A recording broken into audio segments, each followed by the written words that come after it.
Okay, guys, hello. Hello. Welcome to episode 10 Oh, you've of Hello double the digits. podcast. We hit the double digits, Jenz. We hit it. Yee. Episode 10. Wow. It's flown by, it feels like. This is crazy, yeah. We're not even 10 weeks in, 10 weeks back to back. I know. Which is non-stop podcast. That's a lot. I hope you've been enjoying it. Because I know I have. And also, happy Mario Day on the day of recording. Yes, happy Mario Day. Today, day of recording is March 10th. And for those of you that don't know, March 10th is Mario Day, the official Mario Day, which, you know, I'm a big Mario fan, so I love Mario Day. Might go and play some Mario after this. Digging a little hint in. But yeah, so happy Mario Day to those that didn't know. Yeah. How's your week been, Jenz? No. I asked first. How's your week? I actually asked first, but fine. It's been good. We had some friends visiting from Melbourne. Yes, that's right. So I've been out like 3 days in a row, and I am so tired. Killer, killer. And I am almost sick of cafe breakfasts. Almost. I don't believe you. Yeah, well, I don't believe you one bit. Probably not, but it was good fun. It was good fun. Yeah. What about you? No, it did look like a lot of fun. My week's been pretty chill. I didn't get up to too much. Back to uni this week, so I've been going to class and stuff like that. Yeah. Dun dun dun. Which is been pretty sucky, but you know, well, yeah, it's got to be done. It's got to be done. But yeah, so nothing too fancy this week. You know, we are going away this weekend for Emma's birthday, though. We're going to stay in the city for a couple of days. That'll be nice. So that should be pretty fun. Yeah, it should be pretty fun. Yeah. And, I've got Baja and I need to plan something on Friday because it was our 4 years. It's anniversary. That's right. I did see a couple of posts. The big 4. Congrats again. Thank you. So we're gonna have to try and figure it out. We were like. Coming back from like an appointment and we're like, oh shit, today's our anniversary. It sneaks up on you, it right? Really does. Because you're not tracking it. It sort of just comes up and pops out of nowhere. Yeah, like so the Google Calendar, just like, hey, by the way.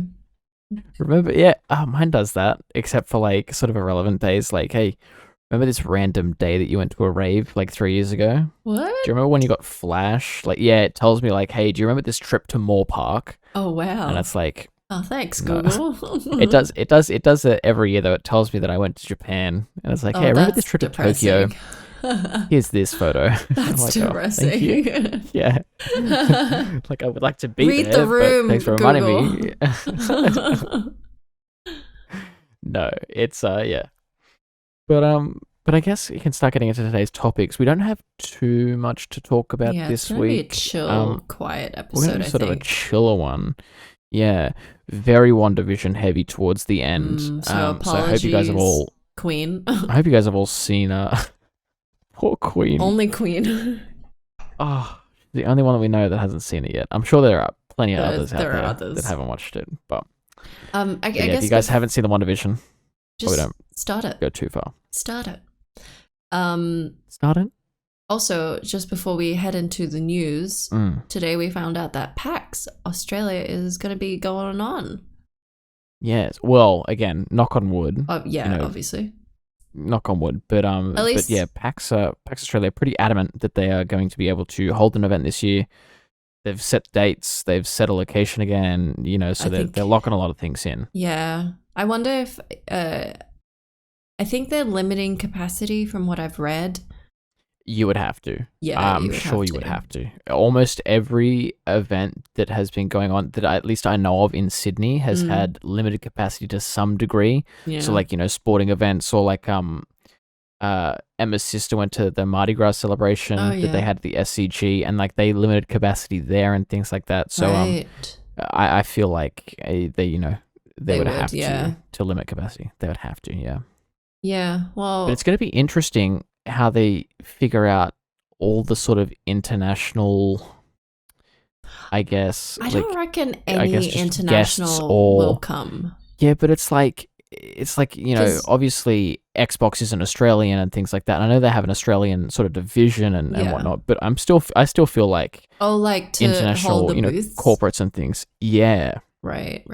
I still feel like they'd get some international people coming over for it. I'm not too sure, but I mean, we're having the Fringe right now in Adelaide, and I don't think there's a single international act at the moment. No, so it's just Aussie thing. Yeah, okay. All within Australia, so some interstate. Yeah. But yeah, I don't know. Okay. I wonder how it's gonna go. The nice thing about it is you can buy tickets, but for COVID reasons, you can get those tickets refunded. They are being pretty lenient, but it's only for COVID. So it's like, in my position, like PAX always happens around like the final 2 or 3 weeks of my uni semester. Yeah. So it's almost always over the week that I either have exams or it's like my final week before exams or something. And so I always have to wait until basically the month just before to start booking things if I can. Because it's just, it's so hard, but we'll see the price we pay. We'll have to see. We'll have to see, but it's exciting that it's back though. It's exciting. A lot of people are very excited about this. People down here, PAX is the biggest video gaming event that we get in Australia. Probably besides the EB Expo that used to be, but they've now merged EB Expo and PAX as well. I'm not sure if they're doing that this year because I don't think I saw anything in any of the posts they put up stating that EB would be there. I wouldn't surprise me if they are though. But PAX is the biggest thing that us Australians should get in terms of video gaming. So it is quite exciting for us to have it back, I guess. I think mostly just to meet friends, really. Exactly. Well, that's usually what all of us go down for, isn't it? Like, we don't really we play a couple of the games, like 1 or 2, but it's like we're not there to line up all day and sort of just hang around. Like we're there to meet people, go to meetups, and eat all the good food and things. It's We got to do the Fortnite dance. We missed out. Oh no! Do you remember that booth? Stop. Yes, I remember. It was a busy booth. That Just Dance booth. We should also go back and get our heads shaved at the Hitman booth, I reckon. They were shaving people's heads. Yeah. Yep. Oh. I don't know what you got. What did you get? I got we got a tattoo, fake one, but the barcode somewhere. Yeah. I got the barcode on the back of my neck, and I also have a rubber duck. I don't know if I have it on my desk. You have a rubber duck. I did get the rubber duck. Yeah, the little Hitman rubber duck. If you played the demo, you got a rubber duck. Yeah, but you had to play it. No. Sorry, you didn't. If you played the demo, you got a T-shirt. If you played the demo, at the start they had like the carnival like baseball thrower sort of thing. So you had to like throw rubber ducks at like basically bowling pins or like heavy tin cans, and you had to, if you hit down like 5 tin cans or something, you got a rubber duck or something like that. And sort of I think I was the only one that managed to get a rubber duck. God damn it. That is my prized possession from the last PAX I think we went to. Yeah. And the memories. And the memory, of course. And the cream barbecue. Oh, ooh, yeah. God. Honestly, I just go to Melbourne just for that. I made bulgogi beef for my meal prep this week just because I saw your guys' posts of like cream barbecue, and then I saw some other friends went and stuff, and I'm like, all right, I'm craving it. I need to. So yeah, so I made it for my meal prep. Go in the city when you're in the city. Oh, I might have to drag Emma along just too. Drag her. I'm very tempted. Hopefully she'll be able to eat something. Oh, she will. Yeah, it's just meat, so yeah, true. She'll be fine with that, I think. All right, we gotta move on. But yeah, moving on. I guess this morning, it happened really late last night, but this morning it was confirmed that the EU and sort of like the government over there had to look into it to make sure it was all okay and stuff like that. But Microsoft has successfully acquired Bethesda for the low price of 10 billion Australian dollars, 7.5 million, I think, 7.5 billion US, if I'm not mistaken. But 10 billion Australian dollars. Wait, how much did they buy Mojang? Oh, good question. I can look it up real quick. I feel like it was 10, maybe million? I don't know if it was billion. Oh, 10 million to be cheap. Yeah. 10 million But it was would be back in the cheap, day. I feel like. Yeah, it was. Are you But Googling like this? Minecraft is yeah, I'm having a look now. I'm trying to see if I can find it. Minecraft is so big. The purchase agreement for 2.5 billion was announced on 15th September. So 2.5 billion is what in Microsoft 2014. bought it for. Yeah. So I don't know if it converts higher now. Yeah, I don't know. Yeah, I don't know. If what do they call it? Inflation. Yeah. There would be slight inflation, Yeah, but it would be very like minimal because it's only been like 6 years. Yeah. But that's a steal. 2.5 billion for Minecraft, arguably the largest game. The most sold game, probably, right? Well, it's the most sold game ever. Yeah, ever. Most sold game ever. Insane. That's a steal. That is a goddamn steal. But this is great that because we have heard that Bethesda and Microsoft were gonna be a thing. Well, yeah, that's the thing. Like Microsoft announced that they were acquiring Bethesda. I think it was like a year and a half or 2 years ago or something like that. And usually with these things, because they're such large, because $10 billion is a large sort of acquisition. Usually what happens is like some form of like governing body sort of steps in and looks at both, Microsoft accounts and Bethesda's accounts and makes sure like, hey, is this a feasible sort of idea? Like, is this going to give Microsoft too much power? Is this going to ruin, such and such and things? The same thing happened when Disney bought Fox Studios. The same thing happened. It didn't immediately go through. They had to wait. I think it was like a year and a half or something again for some governing body to look into it and sort of, make sure it was all A-okay and it was a clean deal, I guess. Yeah. So that's why it's taken, sort of a bit long. But but yeah, no. This morning it was confirmed. They get at the green light. Microsoft now owns Bethesda and everything that comes with Bethesda. So they now own basically the rights to Fallout, all of the Elder Scrolls games, like just, everything that Bethesda's come out with, they now own. And so it did worry a bit of people, with Microsoft and Xbox now owning such popular IPs. Is there a chance that, they're going to just be Xbox exclusive, like right out of the gate, and PlayStation players now don't get to play Elder Scrolls 6 or, the next Fallout game that comes out whenever. I mean, it could be. But that's the thing. And so Phil Spencer came out and he said that, he didn't confirm which ones, but he said, yes, they are planning to make some Bethesda titles that are coming out in the near future Xbox exclusive and Windows PC exclusive. So they're going to do like the same thing they've been doing with their sort of Xbox first party games the past couple of years now, make them both Xbox and PC exclusive. Yeah. So he did confirm that. But he also then stated that, obviously Deathloop and Ghostwire Tokyo are games that have already been announced, before the merger and acquisition was a thing. Yeah. And they were announced to be PlayStation exclusives. And so he also confirmed in that statement that, yeah, they're still going ahead. They're still going to make them PlayStation exclusives. There's no plan at the moment to bring them to Xbox because obviously that was a deal that was made with Sony before Microsoft was even sort of anywhere near this. So that's still going ahead, but yeah, it's crazy that they now own such a large sort of stake in the video game sort of world, I guess, because Bethesda's been around for decades now. Yeah, and they are, all of their games are extremely popular. I wonder if this will help Xbox sales, because I know Xbox generally isn't as popular as PlayStation. Well, it's like, I could be wrong on this. Yeah, but I feel you're right. For the past couple of years since the PlayStation 4, it was PlayStation 4. PlayStation 4 just creamed them. Yeah. Like it in terms of sales, but I think that had to do with the fact that it wasn't just like everyone wanted a PlayStation. It was the fact that everyone wanted to play the exclusives, God of War, that everyone wanted to play Spider-Man at the end, that everyone wanted to play, all those sorts of things.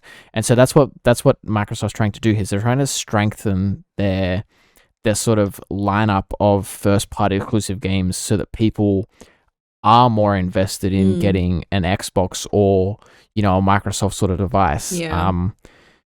Like this doesn't really worry us, you know, you more so as well, because you own both an Xbox Series X and a PC, but I also own a PC, so it's Not like to brag. you know, we're not really missing out. No, I feel it'll be for the like people who only have either an Xbox or a PlayStation or a PC. Yeah.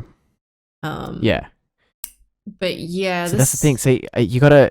I've covered all my bases. I got a PC for Xbox things and for PC games. I got a PS5 for PlayStation things, and then I got a Switch for all the Nintendo things. Yeah. That's like it's the smartest way to go about things these days. Yeah, for sure. If anyone out there is listening and you don't have a PC yet, I would highly recommend it, just for that exact reasoning that I stated. Like, being able to play both Xbox and PC games on one device, outstanding.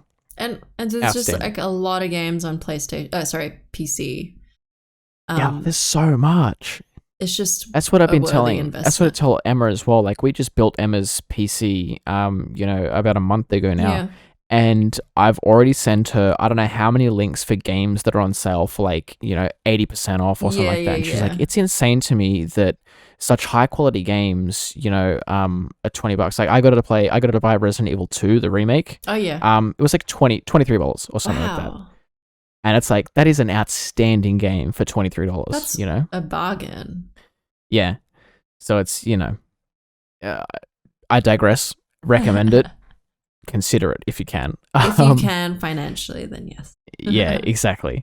But I guess as well, with all of this sort of happening, it now also brings to light the fact that Microsoft and Xbox can now put the Bethesda games from day one straight onto Game Pass again as well. Yeah. Do you which reckon probably they in will? the past they would have had to wait 100%. 100%. I guess then to increase Game Pass sales, because I was wondering, like, maybe they just wanted to do an exclusivity thing of like only on Xbox, but that's the smarter way to go right about on it. there. The article that I read, that I'm pulling some of my info from, also stated that they're also going to be putting up some of Bethesda's old backlog of games. So probably, like, you know, some of the older Elder Scrolls games or some of the older Fallout games, they're going onto Game Pass as early as the end of this week. Oh, wow. So in a couple of days. They are also doing a presentation, I want to say, or, like, you know, some form of information dumped tomorrow on the 11th. You know, so I guess, you know, keep your eyes and ears peeled for that. By the time this episode goes live, they'll already be out. Yeah. So, you know, just I guess just check their Twitters or something. But yeah, what are your thoughts on this, old Jenz? Because this is pretty crazy. Like, I mean, it's definitely a big move because Bethesda is such a huge franchise. Yeah, they're insane. And I think this will really help with Game Pass. I don't know, like, I think Game Pass is doing really well anyways. Yes. But having Bethesda on board would be a great move for Game Pass and Xbox. And it'd be just good for gamers, I think, to have more access to older games, especially.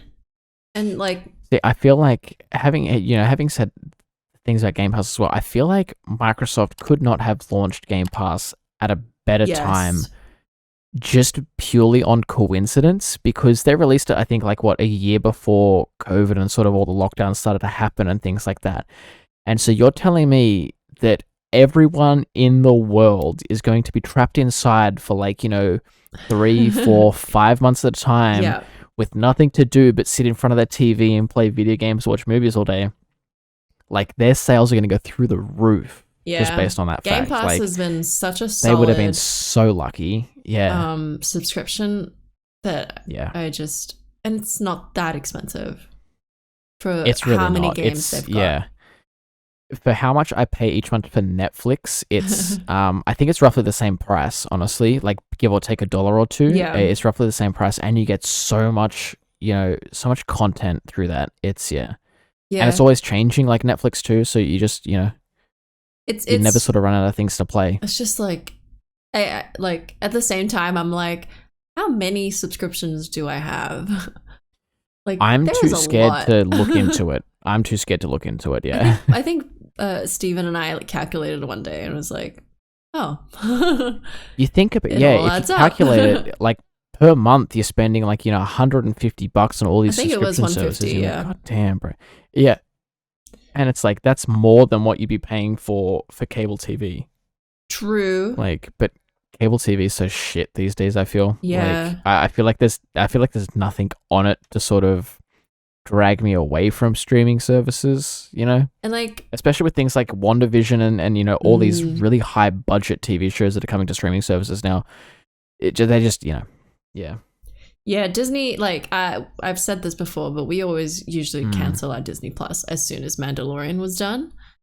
And but now it's like, well, there's not much on it that you'd want to watch. There's like old as movies. an adult, as an adult and stuff like that as well. It's like I'm not going to go and sit down and watch like the old Beauty and the Beast or the old like Snow White and Seven Dwarfs and things like that.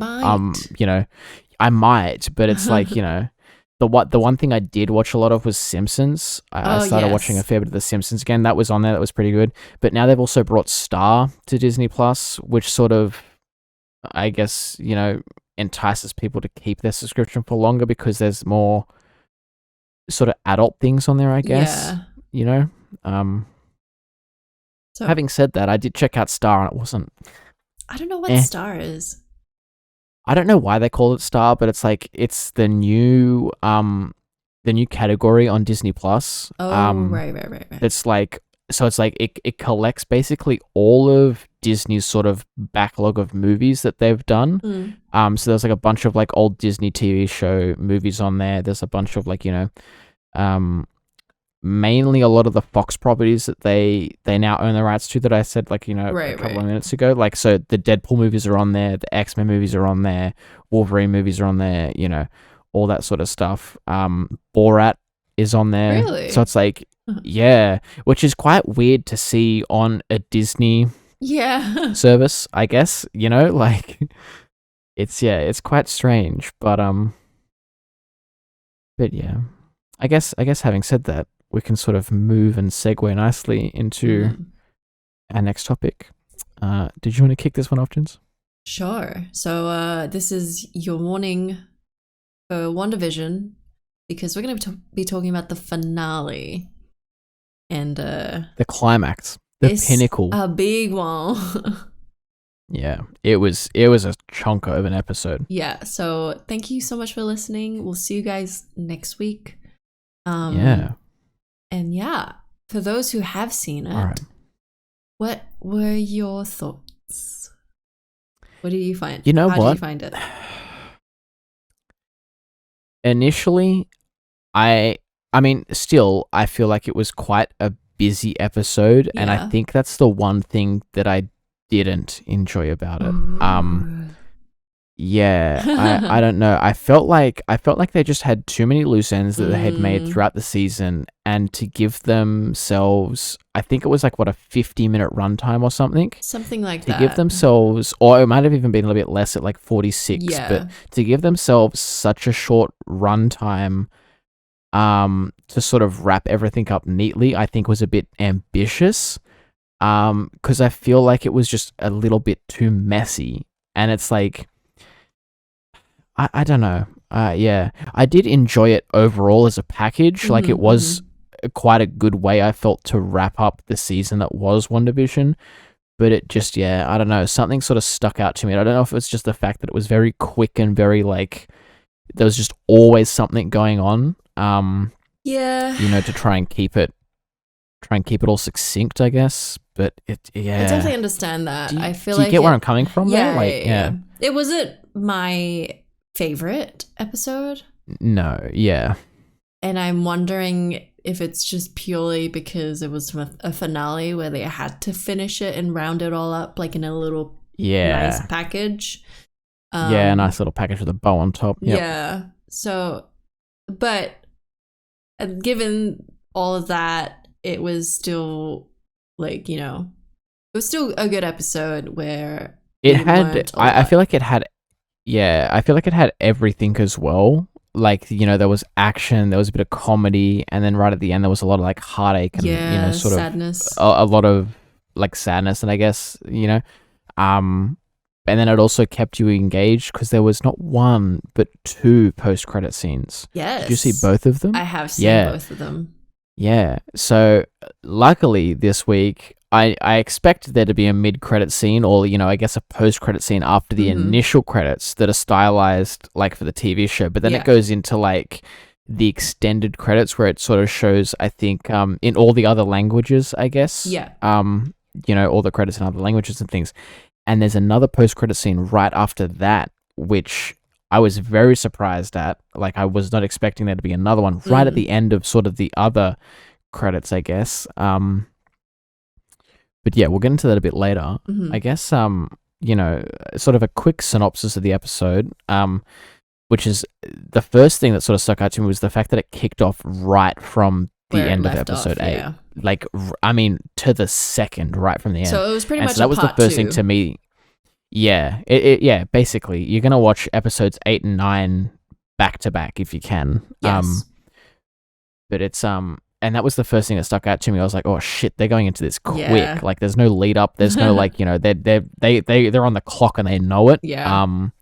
So that was the first thing that stuck out to me. But yeah, Wanda and Agatha are still fighting from episode 8, and Agatha still has Wanda's and Vision's kids held hostage out in the street now. They're not in the basement. After a little bit of conversation and stuff like that, a couple of battles, the kids get, released back to Wanda and things. White Vision is then let loose and is told, hey, see that Wanda person? Take her out, kill her. We don't want her anymore. So that was his main mission. Yeah. White Vision comes. I'm going to refer to White Vision as White Vision as well, and then Vision as the Vision that we all know and love as well, just FYI. So yeah, White Vision's told to come in and take out Wanda. He comes in. Luckily enough, Vision turns up and sort of directs White Vision away from Wanda. Yeah. They take their battle elsewhere. Yep.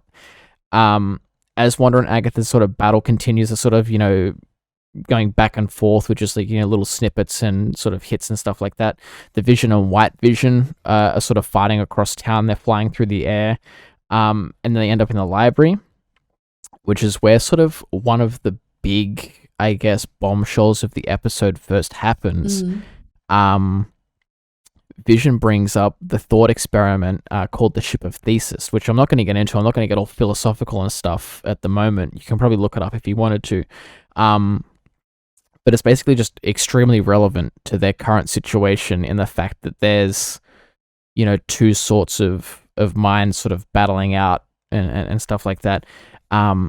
Vision then sort of proceeds to unlock the memories of White Vision, because as we all know, White Vision is technically Vision's old body, just rebuilt and repurposed as a weapon. But he couldn't, I guess Sword couldn't wipe all of the memories that were stored within the original body. So there is still technically a way to unlock them. He didn't fully unlock them, but he was just able to show White Vision that he still has memories from his past life. And this was enough to sort of set White Vision onto a path of redemption, I guess. Yeah. Because he decides to leave and he sort of just flies away. You don't see him again in the episode. So who knows where he's gone? We don't know. He'll pop up at some point in the near future, I guess. Are you talking about White Vision? Yeah. Doesn't he just fly away? I thought he becomes Vision. No. He was going to, because when Vision sort of touches where the Mind Stone would have been in White Vision, when he touches him, he's able to see all of Vision's old memories. Yeah. He saw the Mind Stone being ripped out of his head. He saw the first time he met Wanda and stuff like that. But he doesn't become Vision just then. He's sort of away. He's like, oh yeah, he's sort of like, oh shit, why am I doing this if I'm the actual Vision? And then he sort of flies away. Okay. And so the Vision that we know and love from the show goes back and helps. Is able to then go back to help Wanda and the kids take on Agatha and then Sword, because Wanda's had to open up the hex basically. Agatha sort of snaps all of the citizens of Westview out of their trance, I guess. Yeah. And they all start pleading to Wanda, please let us leave. I just want to see my family again. I want to hold my kid. And then one person even says, please just, let me die. Yeah. Which is quite a dark point in the episode. After that, Wanda sort of sees what she's been doing and opens the hex and lets as many people as she can run out. Until basically Agatha was using this. Yeah, Agatha was using this to sort of, I guess, keep Wanda occupied while she can sort of suck away her powers that she can, I guess. Wanda then sort of freaks out and closes the hex again, but in that time, SWORD had managed to sort of sneak in with a couple of trucks of agents and things, and start trying to take back Westview and get back to Wanda and things. But again, just after a small little battle, Agatha did manage to suck a bit of Wanda's powers, but Wanda was just sort of using this as a ruse to set up a bunch of runes around Agatha and her, which, for those that don't know or couldn't remember, runes basically just mean whichever witch or sort of spellcaster casts that rune, only they can use powers in that area. Mm-hmm. So it basically just stripped Agnes of all her powers, or Agatha of all her powers, sorry. Wanda then just, basically sets Agatha back to Agnes as she was in the first 6 episodes. Traps her back in sort of Agnes's body and mind. And she's like, you know what? I'm just going to keep you here in Westview, under Agnes's sort of control. Yeah. I'll come back when I need you. So obviously, Agatha Harkness is still going to be part of the MCU at some point. She will be back. We just don't know when or where. And then it gets to the real sad part of the episode. So basically, Wanda realizes that she has to give up this sort of, I guess, facade of controlling all these people. And so she has to go and say goodbye to, Vision that she made, and the kids that she also made. So she sort of starts slowly closing the hex across Westview and slowly releasing everyone from her control. And sort of, as the hex is getting smaller and smaller, she realizes, oh shit, now's the time I gotta say goodbye to basically my family. So her and Vision go and put the kids to bed. And then she says to the kids quite a sweet line, thanks for choosing me to be your parent or your mum. Which I thought was quite sweet. But then she heads downstairs to say honestly, the heart-wrenching line of the episode. This almost got me. I was almost in tears. But she says to Vision, you, Vision, are the piece of the Mind Stone that lives in me. Because as we all knew, she sort of got her initial powers set up from, the experiment with the Mind Stone. So you're the piece of the Mind Stone that lives inside me. You are a body of wires and blood and bone that I created. You are my sadness and my hope, but mostly you are my love. Basically just implying that while, yes, she created Vision in sort of Westview, she created him from just the amount of love and hope that she had to start a life with the actual Vision. Which was, it was quite sweet, but also heartbreaking. Yeah. And then he disappeared. Yeah, and then they disappear, and she sort of just goes off on her merry way, We got 2 sort of end credit scenes. The first end credit scene I can't exactly remember. I know it involved Agent Wu, Jimmy Wu. Oh. It's blanking on me, but I know the second one was sort of a big one because it was quite trippy. It sort of zoomed in on Wanda, basically just what looks like in the middle of the woods in this cabin. Yes. She was standing on the porch drinking a cup of tea or something. And she goes back inside, and then she sort of turns the corner into the kitchen, I think it was, or something like that, or into a side room. And there's another instance of Wanda dressed in the entire Scarlet Witch outfit, reading the book that Agatha had in the basement. Yeah. So it's like she created sort of two splits of herself, I guess, or something. I'm not sure, but yeah. So she's basically studying the Scarlet Witch lore at the moment, and how to be the best Scarlet Witch she can be, I guess. So she's getting even more powerful. Yes. I wonder if she's gonna be a bad guy. Because I don't know. Because Agnes, like, throughout the episode was saying and wanting to show Wanda how, like, she was always meant to be this, like, the destroyer of worlds. Like, she's bad. Scarlet Witch is bad. Yeah. So I'm wondering if she is then made up to be the next bad guy or not. I don't think so at this stage. I feel like when they start introducing more mutants to the sort of MCU and the greater MCU and stuff like that is when they might start getting closer to like House of M type territory where, you know, Wanda did go bad and sort of insane and things like that.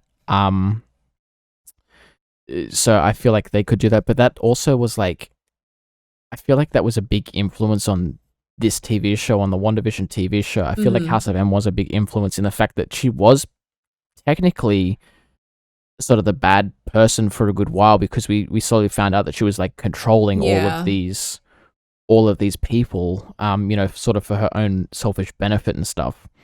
So it's like, I don't know.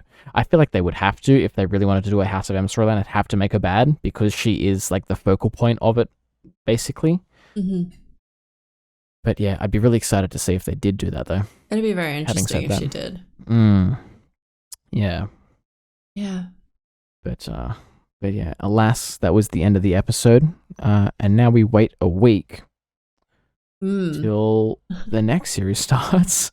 Although Falcon and Winter Soldier. They released a thing called Marvel Legends. Have you seen that? Is it already out, or is it coming out this week? It's out. It's out? Okay, because it was I have to recommended watch it after I finished the episode. I was like, oh, what's this? It was, I did see it recommended, but I wasn't sure if it was live or not yet, because I didn't know if I saw a play button. But okay, yeah, I'll have to go back and watch it then. But yeah, it's only. So I was interested in it. Wanda, Vision, Falcon, and the Winter Soldier. So only those four characters. Okay. So obviously. Oh wait, is that the one? Is that the series where it does like a look back on their characters? Yeah, like a. Okay, yeah. No. So that's a different one. Yeah.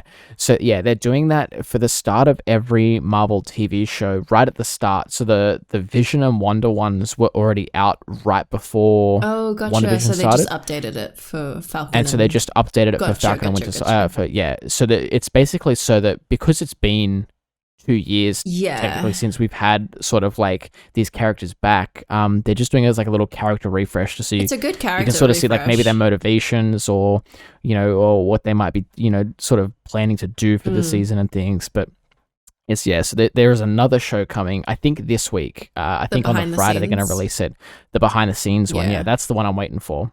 Yes, me too. So yeah, I'm hoping that should be a good one. Be interesting to see if they do it like Mandalorian and do like 3 or 4 like episodes of it, or maybe just one super long behind the scenes, but I don't know. Yeah. I'm really, really curious on what the style of Falcon and Winter Soldier is going to be like.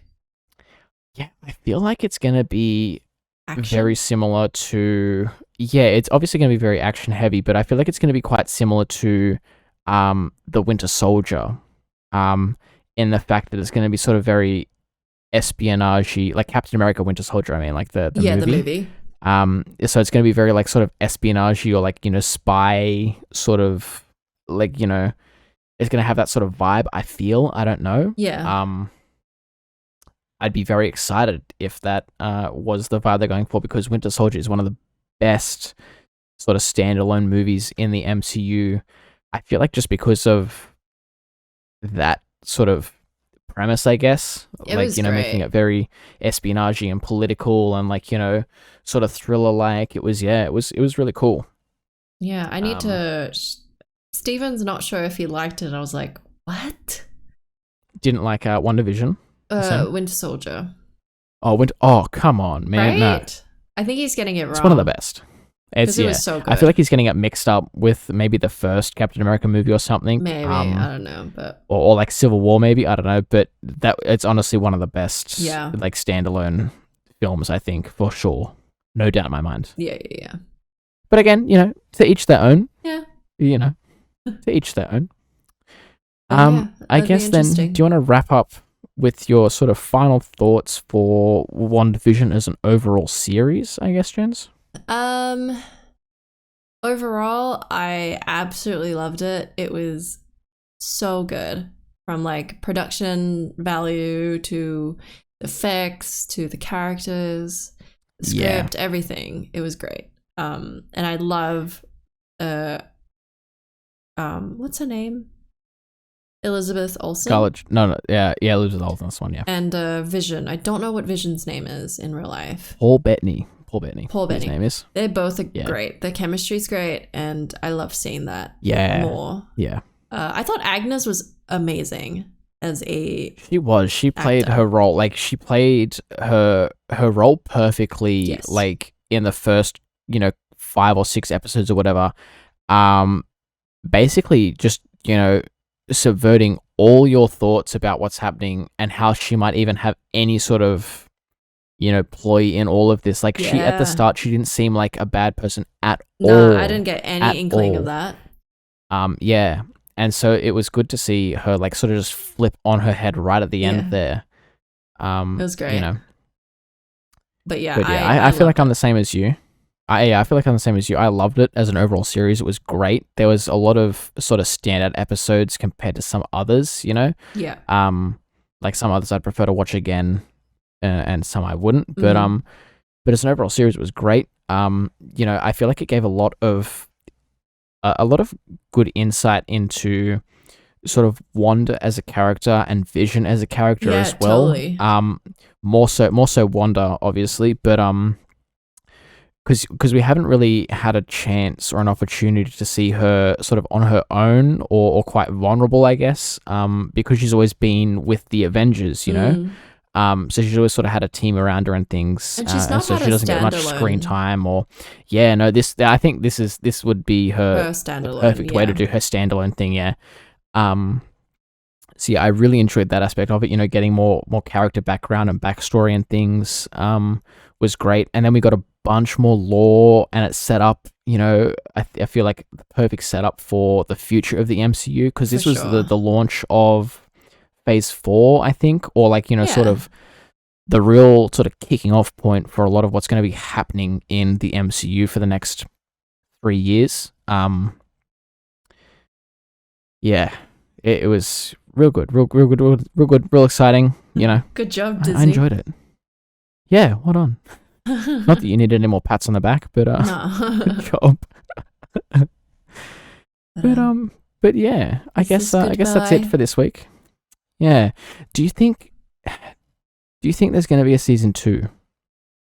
Not obviously in the near future, but do you think there is a possibility for a season 2? I don't know. I feel like I don't think there'll be WandaVision season 2. There might be like Wanda and someone else in another Okay, yeah. I just sort of partner up. Yeah, I just don't think there will be. I feel like they've. See, I mean, do you? I don't know if there will be. But I don't feel like there has to be, if that makes sense. I feel like they've wrapped it up quite neatly, and which is why I feel like I say neatly, sort of in quotations. It was, like I said at the start, it was a little bit messy, but I feel like they wrapped it up as neatly as they could. I feel like for anything going forward, they're just going to utilize her in movies a lot. Yeah.